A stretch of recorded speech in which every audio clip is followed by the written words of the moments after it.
Good morning all of you. स्वागत है हमारे यूट्यूब चैनल लक्ष्यान कोचिंग क्लासेस। हम class 10th math previous year question paper 2024 set number 1 solve कर रहे हैं। हम इससे पहले 3 वीडियो बना चुके हैं।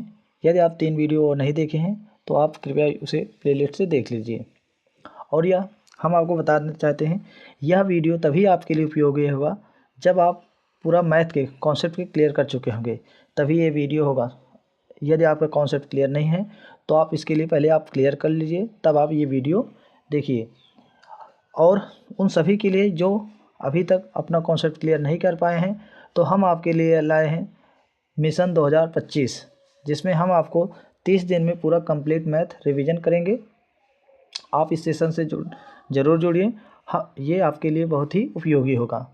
तो हम इस सेट को प्रारंभ करते हैं। ये क्वेश्चन नंबर 22 है, तो देखते हैं इस क्वेश्चन से।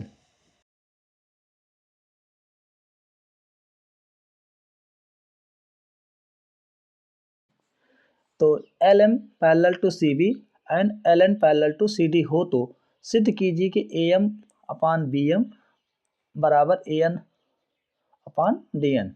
तो देखते हैं यहाँ पे क्या करा है। ये कह रहा है, इसमें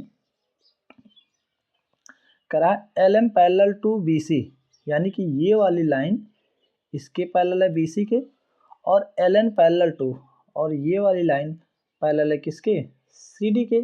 तो आपको ये प्रूफ करना है कि A M upon B M, यानी कि ये वाली line A M upon B M इसके, और A N upon D N के, ये आपको प्रूफ करना है। A N upon D N के आपको क्या करना है, प्रूफ करना है। इसे प्रूफ करने के लिए सबसे पहले आपको बीपीटी थ्योरम पता होना चाहिए। एकदम समझा देते हैं बीपीटी थ्योरम क्या है। तो बीपीटी थ्योरम ये है, अगर किसी ट्रायंगल में, ये अगर कोई ट्रायंगल हो और उसमें एक समांतर रेखा खींची गई हो, एक रेखा खींची गई हो किसी भुजा के समांतर, जैसे मान लीजिए ये एक रेखा है, यहाँ समझिए। मान लीजिए एक ट्रायंगल है ए बी और सी, और एक समांतर रेखा खींची गई पी क्यू, एक रेखा खींचा गया है पी क्यू जो है बी सी के समांतर है। अगर किसी ट्रायंगल में एक रेखा खींची जाए किसी एक भुजा के समांतर हो, शेष भुजाओं को समान अनुपात विभाजित करता, अर्थात ए से पी, आप यहाँ से लिखेंगे ए से, पहले ए से पी फिर पी से बी, इस प्रकार रेशियो बनाएंगे ए से पी अपान पी से बी बराबर, इसी प्रकार इधर भी बनाएंगे ए से क्यू अपान क्यू से सी होता है। इसे कहते हैं बीपीटी का प्रमेय। बीपीटी प्रमेय यानी आधारभूत प्रमेय 6.1, यही प्रमेय है। तो ये आपको यही इसमें लगने वाला है, तो लगा देते हैं इसमें। देखिए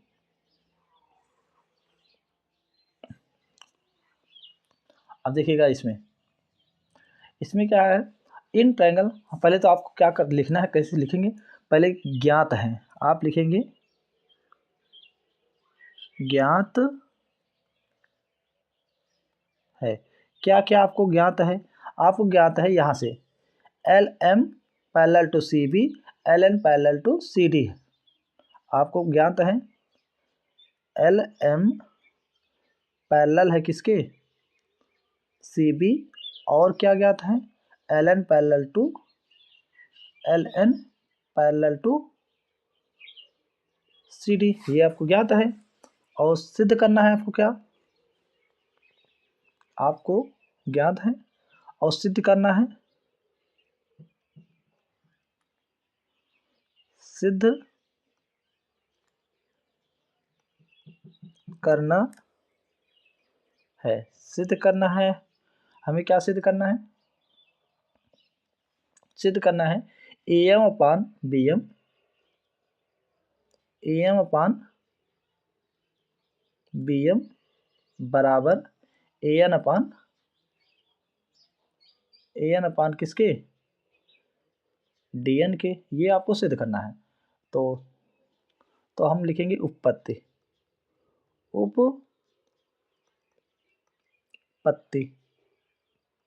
उपपत्ति में देखो, सबसे पहले आपको दिया गया है क्या, उपपत्ति में हम देखेंगे इन ट्रायंगल, पहले यहाँ देखिए ए बी सी में, ये वाले ट्रायंगल छोटा वाला, ऊपर वाले ट्रायंगल में हम लिखेंगे ट्रायंगल ए बी सी में, in triangle A B C में आप देखेंगे एल एम पैरेलल टू, ये वाला देखो एल एम पैरेलल टू किसके है, बी सी के, एल एम पैरेलल है बी सी के, तो हम यहाँ बी पी टी फ्रॉम ये वाला भुजा इसके पैरेलल है, तो हम ए से एम से बी, ए से एल, फिर एल से सी लिख सकते हैं। लिखेंगे हम बीपीटी थ्योरम से लिखेंगे ए से एम अपान बी से एम,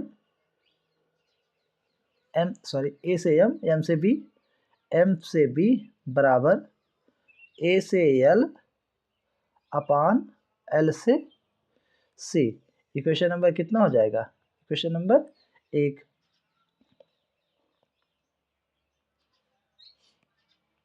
इक्वेशन नंबर 1 हो जाएगा, ये आपका हो गया इक्वेशन नंबर 1। अब देखते हैं in triangle,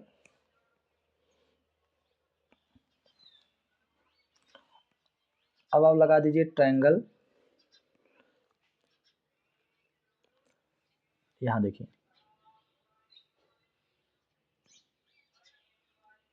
triangle A C D में या ए डी सी में, ट्रायंगल ए डी सी में, इसमें बीपीटी थ्योरम लगा दीजिए। ए डी सी में एल एन पैरेलल टू किसके किसके है, सी डी के, एल एन पैरेलल है सी डी के।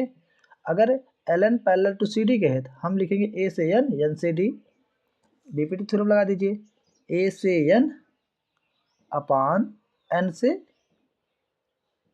डी बराबर होगा ए से एल, एल से सी, ए से एल अपान एल से सी। ये कहाँ से हो रहा है, ये हो जाएगा आपका इक्वेशन नंबर 2, इक्वेशन नंबर 2, ये हो गया इक्वेशन नंबर 2। कहाँ से, बीपीटी से, बीपीटी से, इसे भी लिख सकते हैं बीपीटी से। तो फ्रॉम इक्वेशन फर्स्ट, समीकरण 1 और 2 से, तो अब लिखेंगे समीकरण 1, समीकरण 1 और 2 से। जैसे समीकरण आप देखेंगे A L upon L C, A L upon L C, R H S बराबर है, तो एल एच एस क्या हो जाएगा अपने आप बराबर, तो यानी ए से एम अपान एम से बी बराबर ए से एन अपान एन से डी। तो इसी चीज़ ये देखिए आपका प्रूफ हो गया है। इसे हम एम पी को क्या लिख सकते हैं,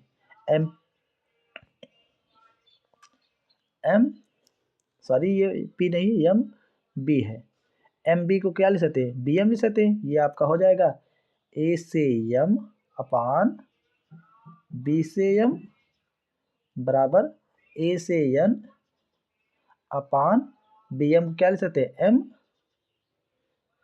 बी एम है, सॉरी ये एन डी है, तो हम इसे क्या लिख सकते हैं, डी एन। ये हो जाएगा एन डी है, तो हम इसे क्या लिख दिए, डी एन। इस बार ये हमारा क्वेश्चन क्या हो जाएगा, प्रूफ हो जाएगा। तो ये हो जाएगा हमारा हेंस प्रूफ, आंसर हो जाए हेंस प्रूफ। ठीक, नेक्स्ट क्वेश्चन देखते हैं आगे। इसमें क्या करा है, क्वेश्चन नंबर 23 है, एक नाव की गति शांत जल में 18 किलोमीटर प्रति घंटा है और वह 24 किलोमीटर धारा के विरुद्ध जाने में और 24 किलोमीटर धारा की दिशा में आने पर 1 घंटा अधिक समय लेती है। धारा की चाल ज्ञात कीजिए। अब एक चीज़ ध्यान दीजिए, धारा की जैसे पानी जा रहा है इधर, यहाँ समझिए, तो धारा में 2 चाल होती हैं। ये क्या हो रहा है, कहीं नहीं चला है, यहाँ देखिए, अगर मान लीजिए पानी इधर जा रही है, जैसे कोई नदी है, पानी डाउन बह रहा है नीचे इधर, यानी पानी इधर है। जैसे धारा की चाल तो 2 किलोमीटर है, 2 किलोमीटर प्रति घंटा है। तो मान लीजिए अगर कोई धारा की चाल है 2 किलोमीटर, अगर एक कोई व्यक्ति है अगर पानी में तैरे, शांत जल में अगर तैर लेता है 10 kilometre per hour, 10 kilometre per hour है। अगर हम कहें धारा की दिशा में जाओ तो वो तो 10 किलोमीटर तैरेगा ही, साथ में पानी भी 2 किलोमीटर जाएगा। यानी कि जो धारा की दिशा में चाल होगी, धारा की दिशा में चाल जो होगा, यानी दोनों का चाल क्या हो जाएगा, जुड़ जाएगा। 10 प्लस 2 कितना हो जाएगा, 12 किलोमीटर। अगर हम कहें भैया धारा के विपरीत दिशा में चलो तो 10 किलोमीटर तो जाएगा ही, पानी जा रही है 2 किलोमीटर है, यानी 2 किलोमीटर उसे रोकेगा। धारा के विपरीत दिशा में क्या हो जाएगा, विपरीत दिशा में चाल, उसकी कितने हो जाएंगे, 2 कम हो जाएगा। तब हम कहेंगे 10 माइनस 2 कितना हो जाएगा, 8 किलोमीटर पर। यानी धारा की दिशा में चाल कहते हैं अनुकूल चाल, अनुकूल चाल कहेंगे। धारा के विपरीत दिशा में चाल को हम कहेंगे प्रतिकूल चाल। ये आपको ध्यान देते रहना है, अनुकूल चाल और प्रतिकूल। अनुकूल चाल मतलब धारा की दिशा में चाल, तो व्यक्ति की चाल और साथ में धारा की चाल जोड़ देंगे। और प्रतिकूल चाल करना है तो व्यक्ति की चाल माइनस क्या कर देना है, धारा की चाल। यानी कि जो चीज़ चाहे व्यक्ति हो चाहे कोई मोटर हो, उसको घटा के लिखना है। तो ठीक यहाँ पे देखिए करा एक नाव, इसमें करा है समझ लेते हैं। एक नाव की गति शांत जल में कितना है, 18 किलोमीटर प्रति घंटा है। शांत जल में नाव की चाल कितना है, शांत जल में नाव की चाल आपको दिया गया है। शांत जल में 18 किलोमीटर प्रति घंटा है। 24 किलोमीटर धारा की कह रहा है 24 किलोमीटर धारा के विरुद्ध जाने में, यानी धारा के विरुद्ध 24 किलोमीटर जाने में और 24 किलोमीटर धारा की दिशा में आने में पर 1 घंटा अधिक समय लेते। धारा की चाल क्या थी, धारा की चाल पता ही नहीं है, पहले धारा की चाल ले देते हैं। धारा की चाल यहाँ लिख देंगे, माना धारा की चाल कितना मान लेंगे, x किलोमीटर पर आवर है। तो सबसे पहले अनुकूल धारा की दिशा में चाल निकाल लेते हैं। धारा की दिशा में चाल, धारा की दिशा में चाल, नाव की चाल प्लस धारा की चाल जुड़ जाएगा, 18 plus x kilometre per hour. धारा की विपरीत दिशा में चाल, धारा के विपरीत दिशा में चाल, तो घट जाएगा, कितना हो जाएगा, तो हो जाएगा 18 minus x kilometre per hour. तो इसे गायब कर देते हैं, पहले मिटा दें।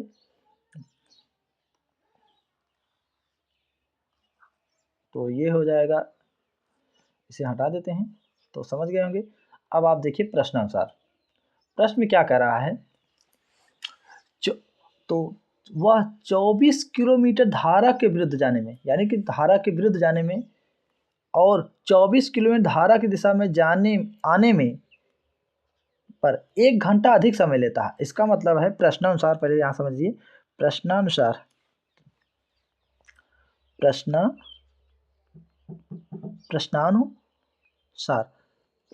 कह रहा है, इसमें कह रहा है धारा के 24 किलो धारा के विरुद्ध जाने में लगा समय, धारा के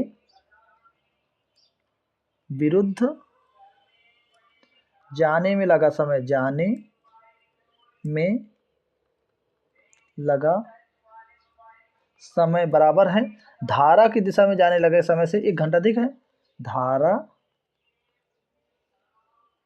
के दिशा में जाने में लगा समय से 1 घंटा अधिक है, समय से 1 घंटा अधिक है, अधिक यही तो करा है। धारा के विरुद्ध जाने में, जो धारा के जाने में लगा जो समय है, धारा की दिशा में जाने में लगे समय से कितना है, 1 घंटा अधिक है, तब दो बराबर कर देते हैं।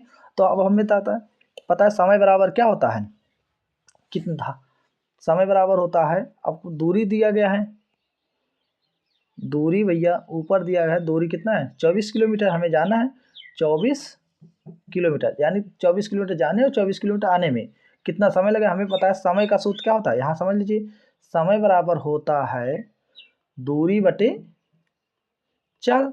तो यही कर देते हैं, दोनों तरफ लगा देते हैं फार्मूला।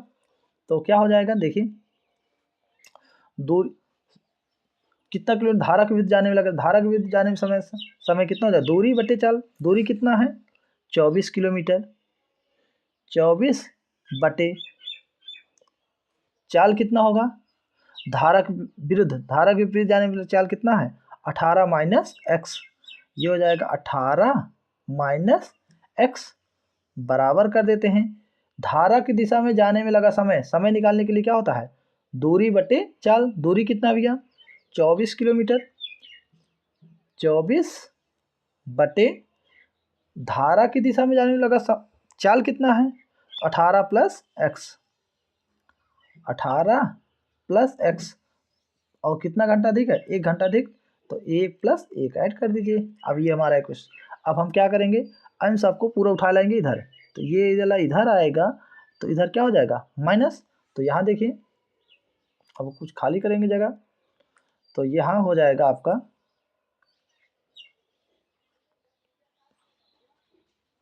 तो देखिए यहाँ पे ये लिख ली होगी। तो अब आप यहाँ देखें, आपका आ गया है, ये हो जाएगा 24 बटे 18 माइनस एक्स, माइनस वो वाला इक्वेशन इधर आएगा, तो 24 बटे कितना 18 प्लस एक्स बराबर कितना 1। अब इसे सॉल्व करते हैं, 24 यहाँ से कॉमन ले लीजिए, तो 24 जब आप कॉमन ले लेंगे तो कितना हो जाएगा, ये हो जाएगा 1 बटे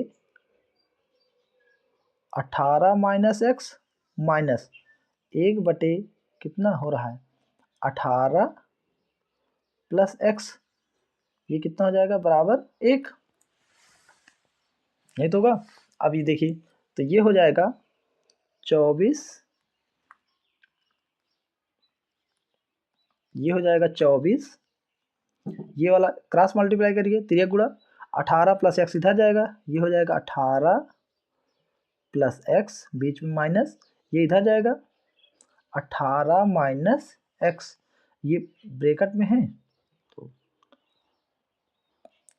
बटे कितना हो जाएगा, ये हो जाएगा 18 प्लस एक्स, ये हो जाएगा 18 माइनस, ये प्लस, सॉरी यहाँ लिख देते हैं 18 माइनस एकदम plus 18 minus x, 18 plus x लिख दिए, बराबर कितना 1। जब आप इसे सॉल्व करिए तो ये हो जाएगा 2,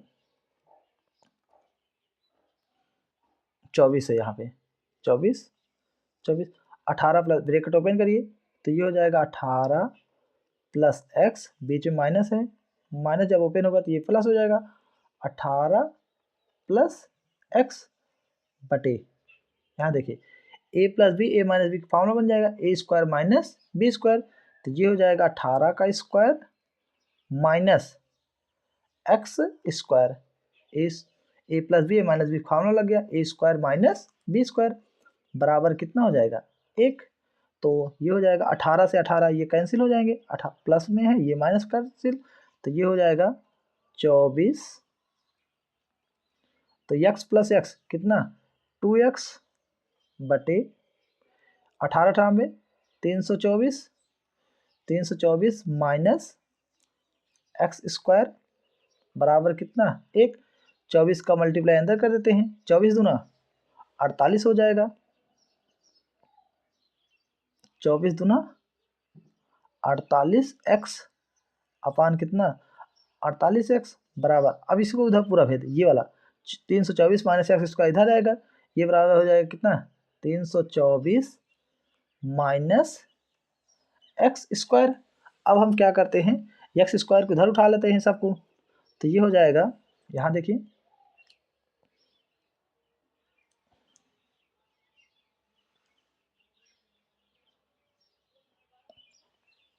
आपका हो जाएगा, इधर कर देते हैं, ये हो जाएगा एक्स स्क्वायर जब इधर आएगा तो कितना हो जाएगा प्लस एक्स स्क्वायर, ये हो जाएगा एक्स स्क्वायर प्लस 48x है ही 48x फिर माइनस 324 बराबर कितना 0। अब हम इसका क्या कर देते हैं फैक्टर कर देते, अब इसका फैक्टर कर दीजिए, आप चाहे क्वाड्रेटिक इक्वेशन लगा दीजिए या फैक्टर कर दीजिए। हम 324 तोड़ेंगे, आप कैसे पता चले ये आएगा, जैसे आप फैक्टर करेंगे ये हो जाएगा x square plus 54x minus 6x minus 324 बराबर कितना 0। ये हो जाएगा 54x माइनस 6x, 54 छक्के 324, 54 में 6 गया 48, तो माइनस 324 बराबर 0। तो x कॉमन ले लीजिए यहाँ से, ये हो जाएगा x कॉमन लेंगे तो x प्लस कितना 54 माइनस 6 कॉमन लेंगे तो ये हो जाएगा x प्लस 6 पंचे 30, 6 चौक 24, यानी 54 बराबर कितना हो गया 0। तो यानी कि आपका आ गया x प्लस 54 और एक बार मिल गया आपको x माइनस 6 बराबर कितना 0। तो यहाँ से वैल्यू निकाल लीजिए, जब x प्लस 54 बराबर 0 तो x बराबर कितना आ गया, ये तो माइनस 54 आ गया। तो कभी x को मान हमने माना था, मानो धारा की चाल कितना x था, x माइनस 54, कभी चाल के माइनस में तो आ नहीं सकता है, इसलिए क्या हो जाएगा अमान। तो यहाँ देखिए इसी प्रकार x माइनस 6 बराबर कितना आ गया 0, तो x बराबर कितना तो 6, ये वाला हो सकता है, इसलिए धारा का मान क्या हो जाएगा, इसलिए धारा की चाल बराबर कितना हो जाएगा 6 किलोमीटर पर हावर। ये आपका आ गया आंसर, ये आपका क्या है आंसर। नेक्स्ट क्वेश्चन देखते हैं। तो नेक्स्ट क्वेश्चन में क्या कहा गया है, इसमें देखिए कह रहा है एक पेडेस्टल के शिखर पर 1.6 मीटर ऊंची मूर्ति लगी हुई है। पहले तो पेडेस्टल लगा हुआ है, तो पहले एक पेडेस्टल बना देते हैं। मान लीजिए ये पेडेस्टल है, तो यहाँ देखिए एक पेडेस्टल बना देते हैं, एक पतला सा ये पेडेस्टल है। एक पेडेस्टल के शिखर पर 1.6 मीटर ऊंची मूर्ति लगी हुई है, यानी कि इसके ऊपर एक 1.6 मीटर मूर्ति लगी है। मान लीजिए कोई मूर्ति बना देते हैं, एक छोटा सा, ये है मूर्ति है। एक पेडेस्टल कितने मीटर ऊंची है 1.6 मीटर, ये है 1.6 मीटर मूर्ति लगी है। बिंदु ए से मूर्ति के शिखर का उन्नयन कोण 60 डिग्री है। मूर्ति के शिखर का उन्नयन, कोई बिंदु ए है जमीन पे है, तो एक पॉइंट ले लेते हैं जमीन पर, ये कोई पॉइंट ए है, एक पॉइंट ए है, जहां पॉइंट ए से तो शिखर का उन्नयन कोण, ये है मूर्ति के शिखर का उन्नयन कोण कितना है 60 डिग्री।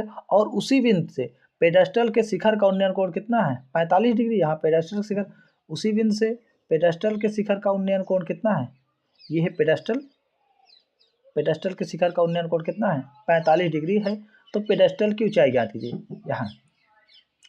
यहाँ आपको दिया ये है पेडेस्टल है, ये क्या है ये पेडेस्टल है, पेडेस्टल, ये आपको पेडेस्टल दिया गया है ए से बी और ये है सी और ये क्या है डी। तो पेडेस्टल की ऊंचाई कितना दिया है, पेडेस्टल की ऊंचाई माना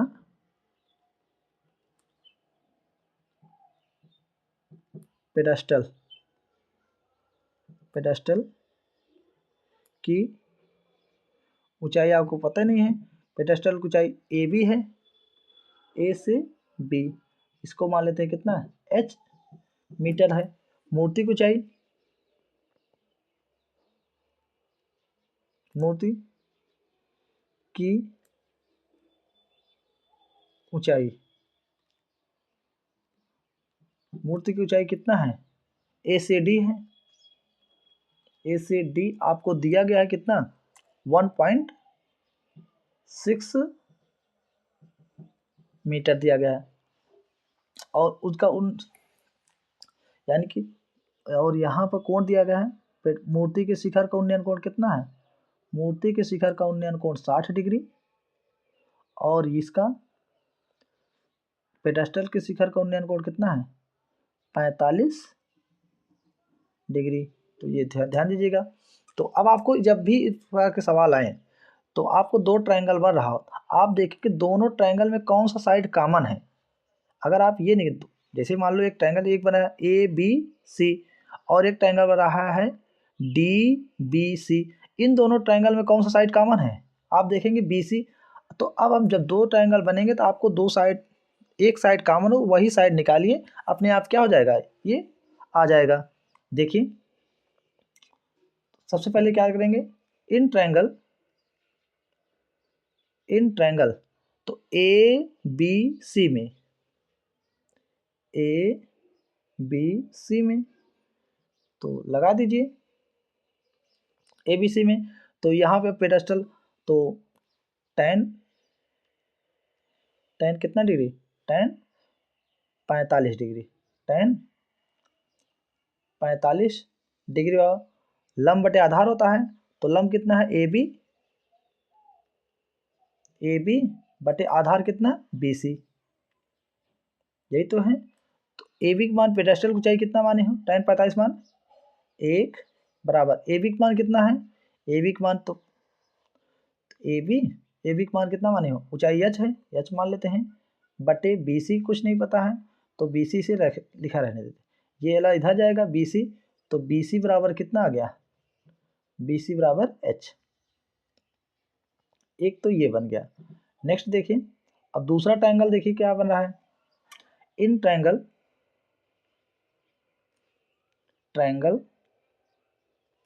एक बनेगा D B C, triangle D B C में, डी बी सी में इसमें भी वही लगा दीजिए आराम से tan 45 डिग्री। तो क्या हो जाएगा tan 45, tan अब कितना बनेगा 60 डिग्री, तो ये बन रहा है tan 60 डिग्री बराबर tan 60 वन लंब बटे आधार, लंब कितना है डी से बी बटे आधार कितना है बी से सी, tan 60 मान कितना होता है, tan 60 मान होता है √3 बराबर डी बी को क्या लिख सकते हैं, डी बी को हम लिख सकते हैं ए से डी, ए से डी से ए, यहाँ देखिए डी से ए और ए से बी, डी से ए प्लस ए से बी बटे कितना हो जाएगा, ए से बी बटे हो जाएगा बी सी, अब इतना आ गया है। अब हम कहाँ सॉल्व करें, नेक्स्ट पेज देखते हैं। अब सारे वैल्यू रख देते हैं यहाँ पे, तो कुछ जगह खाली करेंगे, ये चित्र मिटाएंगे तो लिख लिए होंगे, तो इसे हम मिटा देते हैं। अब जैसे सॉल्व करें, अब देखिए यहाँ देखिए अब √3 है, तो अब यहाँ पे आ जाएगा, पहले एक लाइन खींच देते हैं,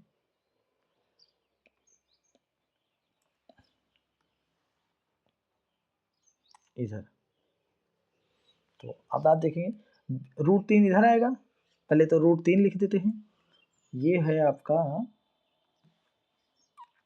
√3 बराबर डी बी का मान कितना है, डी एक मान दिया गया था, ए डी ये देखा 1 पॉइंट मूर्ति की ऊंचाई है तो 1.6 प्लस ए बी का मान पता ही नहीं था, ए बी मूर्ति की ऊंचाई था तो ए बी का स्थान पे क्या लिखेंगे, एच अपान, यहाँ देखो बी सी किसके बराबर निकला है, तो चूंकि हमें पता है बी सी बराबर है बी सी इसी इक्वेशन नंबर 1 से, तो फ्रॉम इक्वेशन नंबर 1 से आप यहाँ से बी सी बराबर कितना है, एच के बराबर आया है, तो यहाँ बी सी का स्थान क्या लिख सकते हैं, एच। तो ये सॉल्व कर दीजिए, ये हो जाएगा h√3 बराबर कितना 1.6 प्लस कितना h, तो h को इधर कर देते हैं, h√3 h इधर आओ माइनस h बराबर कितना 1.6, तो h कॉमन ले लीजिए, h जब आप कॉमन लेंगे तो कितना आएगा √3 माइनस 1 बराबर 1 पॉइंट कितना 6, तो ये इधर आएगा तो h बराबर कितना हो जाएगा 1.6 बटे कितना हो जाएगा √3 माइनस 1। अब रेशनलाइजेशन कर देते हैं, परमेयीकरण का मतलब है इसी से हम गुणा कर देंगे, तो ये हो जाएगा √3 प्लस 1 और √3 प्लस 1, तो गुणा हो जाएगा, तो ये हो जाएगा 1.6 गुणा करेंगे तो ये हो जाएगा √3 प्लस 1 बटे, यहाँ भी बनेगा, ये देखिए √3 माइनस 1 √3 प्लस 1, तो a प्लस बी और a माइनस बी है तो क्या हो जाएगा a square minus B square, तो a स्क्वायर का फॉर्मूला क्या होता है, a स्क्वायर √3 का स्क्वायर, ये बन जाएगा √3 का स्क्वायर माइनस 1 का स्क्वायर। अब देखिए तो यहाँ पर लिख देते हैं, इसमें लिख देते हैं, तो ये हो जाएगा आपका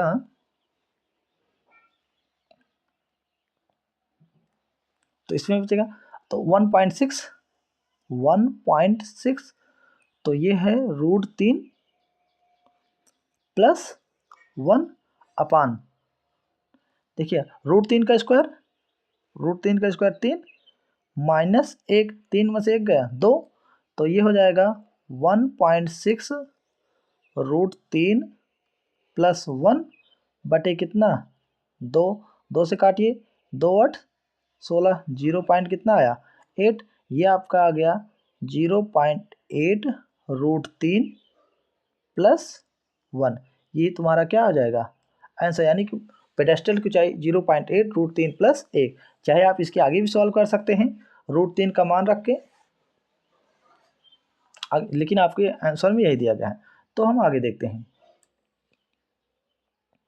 नेक्स्ट क्वेश्चन है, इसमें क्या कह रहा है, इसमें कह रहा है एक 80 मीटर चौड़ी सड़क के दोनों ओर आमने सामने समान ऊंचाई वाले 2 खंभे लगे हुए हैं। पहले तो 80 मीटर चौड़ी सड़क बना देते हैं, तो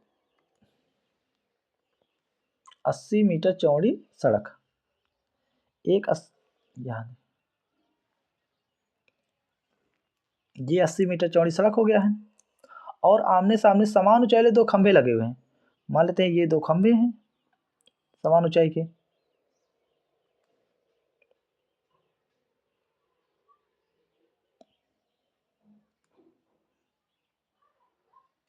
समान ऊंचाई 2 खंभे लगे हुए हैं। इन दोनों खंभों के बीच में एक बिंदु है, मान लेते हैं कोई एक बिंदु है, यहाँ पे कोई एक पॉइंट है, कोई भी एक पॉइंट ले लीजिए, तो एक पॉइंट है, खंभे के एक बिंदु से शिखर के उन्नयन कोण क्रमशः 60 डिग्री और 30 डिग्री है।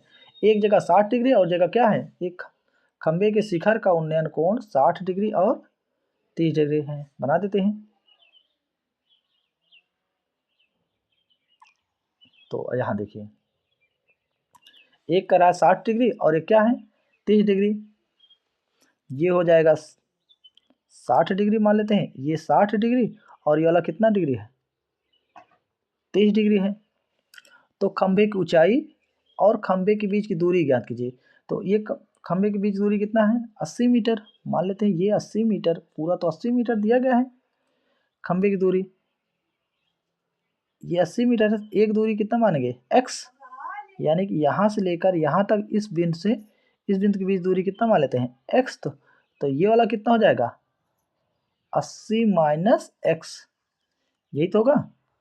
अब इसका नामकरण कर देते हैं, एक पॉइंट ए, बी, ये सी और ये डी, और एक पॉइंट क्या है बीच में ओ।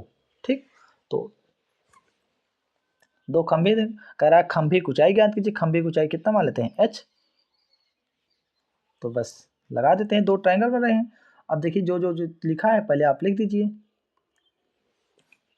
खंभे की ऊंचाई लिखेंगे, खंभे की ऊंचाई जो दिया है ए से बी, ए से बी बराबर है किसके, सी से डी बराबर कितना माने हैं एच मीटर। तो बी ओ कितना है, बी ओ बराबर कितना है, बी ओ बराबर माने एक्स, तो ओ डी कितना है, ओ डी बराबर है 80 माइनस एक्स मीटर। अब इन ट्रायंगल लगा दीजिए। तो अब लगाएंगे आप इन ट्रायंगल, ट्रायंगल किसमें, ए बी ओ में, ए बी ओ में जब आप लगाएंगे तो क्या है, अब देखो दो ट्रायंगल है, दोनों में कौन बराबर है, ये ए बी बराबर है, ए बी सी डी यही दोनों निकालेंगे हम। तो इन ट्रायंगल में तो tan 30 degree, triangle tan 30 degree बराबर कितना होगा लंब बटे आधार, लंब कितना है ए बी, आधार कितना ओ बी। tan 30 मान होता है 1/√3, 1/√3 बराबर ए बी का मान कितना है, ओ बी का मान कितना है tan 30, ए बी का मान है h बटे ओ बी का मान कितना है x। तो ये हो जाएगा, यहाँ से आपका निकल जाएगा x इधर जाएगा, x बराबर कितना हो गया h√3। तो x का मान कितना आ गया h√3। ये आपका आ गया एक इक्वेशन नंबर 1 बन गया। तो इस इक्वेशन नंबर क्या मान लीजिए एक, इक्वेशन नंबर 1। नेक्स्ट देखते हैं, अब इन ट्रायंगल इसमें सी डी ओ में, सी डी ओ में जब आप लगाएंगे इसमें भी tan लगाइए, tan 60 डिग्री, tan 60 डिग्री कितना है लंब बटे आधार, लंब क्या है सी डी, आधार कितना है ओ डी, tan 60 मान होता है √3 बराबर सी डी का मान h बटे ओ डी का मान कितना है 80 माइनस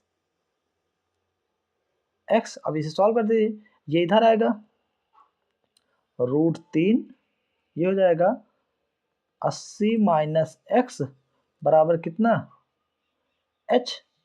अब देखिए यहाँ से h बराबर, h के स्थान क्या लिख सकते हैं, x के स्थान पे लिख सकते हैं समीकरण 1 से x बराबर कितना है h√3 है, तो उठा के रख दें यहाँ पे। तो चूंकि यहाँ पे लिख देते हैं, चूंकि x बराबर कितना है h√3 निकला है, तो उठा के रख दीजिए। तो ये हो जाएगा, कहाँ लिखें, अब नेक्स्ट पेज में चलते हैं। अब यहाँ पे आप x के स्थान पे क्या रखते हैं h√3, तो देखते हैं यहाँ रख देते हैं। तो यहाँ देखिए x बराबर कितना है h√3, x के स्थान पे h√3 रख दीजिए, तो क्या आएगा देखो, तो ये आ जाएगा आपका √3,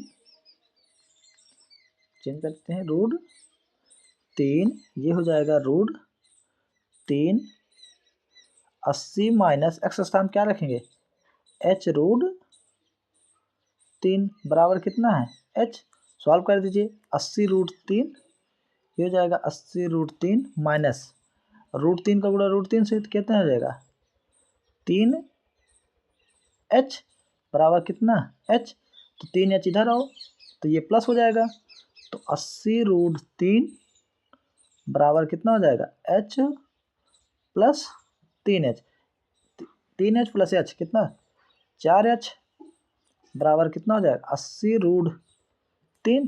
तो h बराबर कितना आ गया 80√3/4, 4 एकन्नम 4, 4 दूनी 8, 0। तो h बराबर आपका आ गया 20√3 मीटर। ये आपका आ गया खंभे की ऊंचाई। ये है आपका खंभे की ऊंचाई। खंभे की आपका निकल गया है खंभे की ऊंचाई। खंभे की ऊंचाई कितना आया 20√3 मीटर। नेक्स्ट अब h का मान उठा कर रख देते हैं समीकरण 1 में।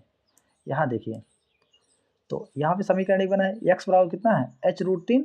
तो यहीं पर उठा कर रख देते हैं h का मान, तो समीकरण 1 से।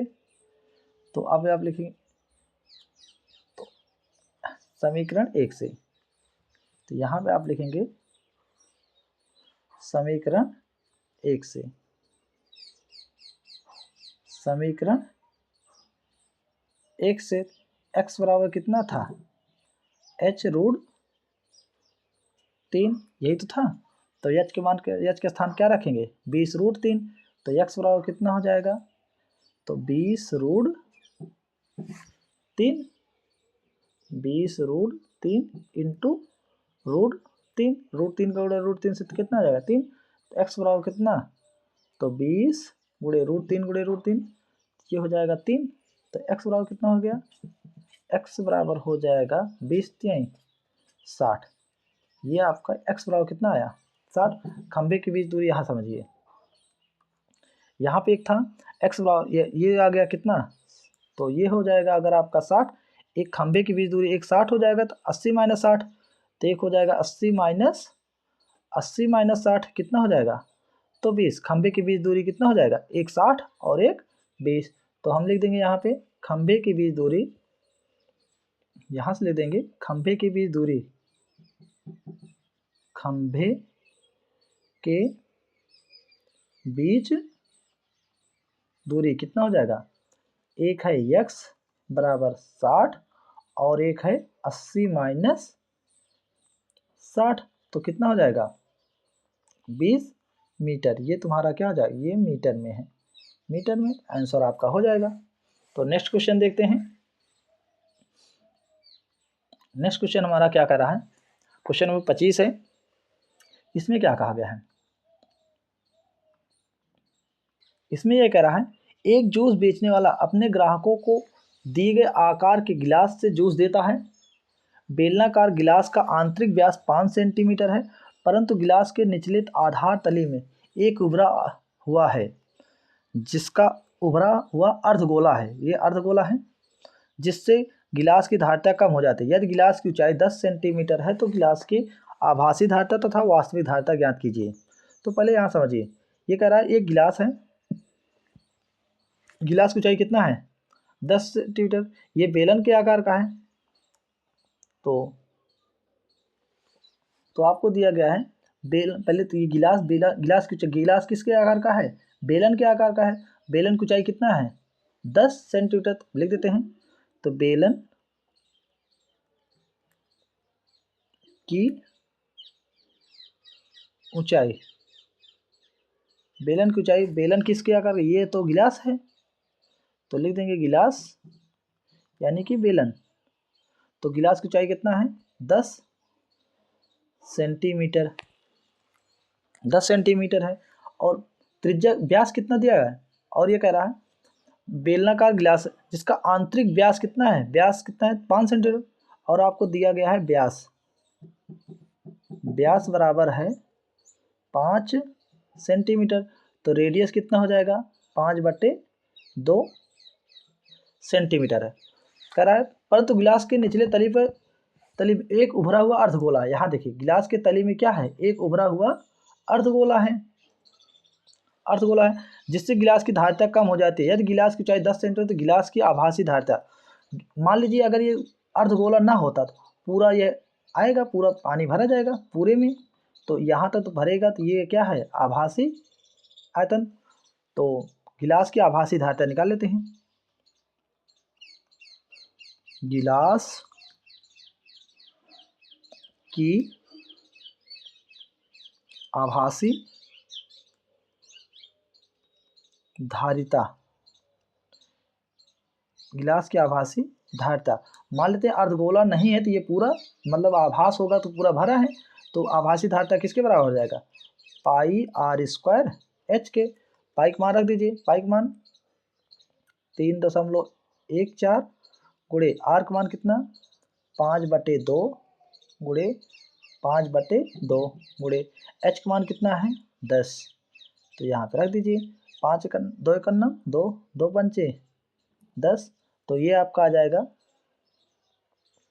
2 पंचे 10, 2 1 2, ये कटेगा 2 से, 2 1 2 पॉइंट 2 पंचे 10, 2 7 14, ये आपका आएगा 1.57 गुणे 25 पंचे 125। जब आप इसका गुणा करेंगे ये आएगा 196, ये आएगा 196.25 सेंटीमीटर क्यूब। गिलास के आभासी धारिता आ गया है। अब हम निकालेंगे क्या, यहाँ निकाल देते हैं, तो इसके बीच में नेक्स्ट पेज देख लेते हैं। तो हमें निकालना है वास्तविक धारिता। वास्तविक धारिता कैसे निकले, वास्तविक धारिता में बेलन के आयतन में से हमें ये अर्धगोला का आयतन क्या करना पड़ेगा, बाहर निकालना पड़ेगा, तभी तो ये वास्तविक आएगा आयतन। तो हम लिखेंगे गिलास का, तो यहाँ देखिए नेक्स्ट पेज में यहाँ पे वास्तविक धारिता, सॉरी नेक्स्ट पेज लेते हैं, वास्तविक धारिता, वास्तविक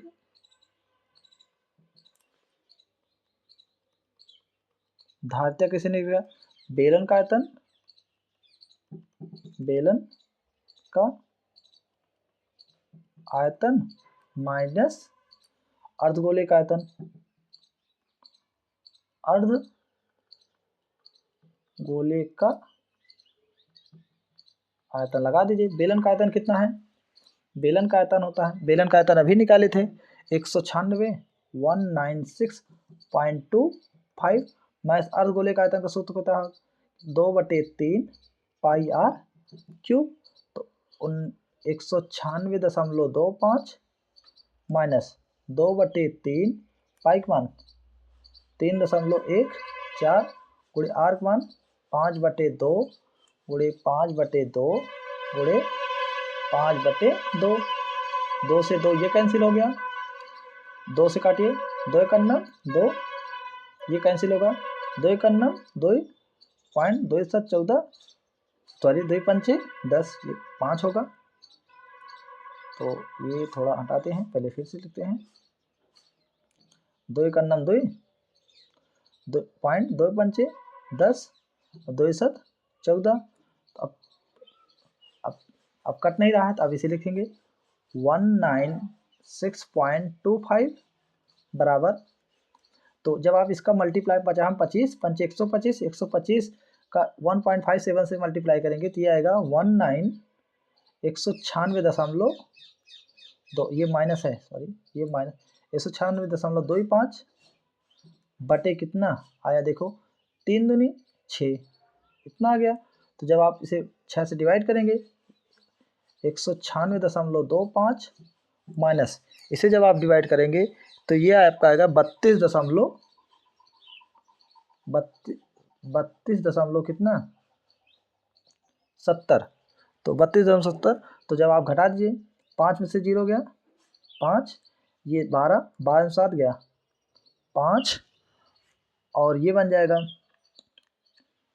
5 में से 2 गए 3, 9 में से 3 6 गए, 9 में से 3 गया 6, तो 163 कितना 5 सेंटीमीटर क्यूब, ये क्या आ जाएगा वास्तविक धारिता। ये लास्ट क्वेश्चन है, आपका हो जाएगा। इसका आंसर हमें कमेंट में बताइए। नेक्स्ट क्वेश्चन देखते हैं और अब इस वीडियो को हम समाप्त करते हैं, तो मिलते हैं आपको नेक्स्ट वीडियो में। अगर आपको ये वीडियो समझ में आए तो इसे लाइक कीजिए, सब्सक्राइब कीजिए। Thank you.